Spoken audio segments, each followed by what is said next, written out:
तमाम बैलगाडा मालकांना खुशखबर खुशखबर खुशखबर। श्री क्षेत्र निमगाव खंडोबा यात्रा उत्सव कमिटी आयोजित चंपा षष्ठी निमित्त भव्य निमंत्रित बैलगाडा शर्यत 2024 खंडेराया केसरी मंगळवार दिनांक 3 डिसेंबर ते 7 डिसेंबर 2024 पर्यंत निमगाव खंडोबा मध्ये उडणार बैलगाडा शर्यतीचा धुरळा। स्थळ हिंद केसरी बैलगाडा घाट, श्री क्षेत्र निमगाव खंडोबा, तालुका खेड, जिल्हा पुणे।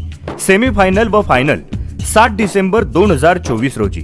या शर्यतीसाठी प्रथम क्रमांकास 2 लाख रुपये, दुसऱ्या क्रमांकास 1.5 लाख, तिसऱ्या क्रमांकास 1 लाख। 1 नंबर फायनल साठी ट्रॅक्टर, 2 नंबर फायनल साठी बुलेट, 3 नंबर फायनल साठी होंडा शाईन, 4 नंबर फायनल साठी स्प्लेंडर। त्यापुढील 12 फायनल गाड्यांसाठी 12 सीडी डिलक्स, 17 ते 21 फायनल साठी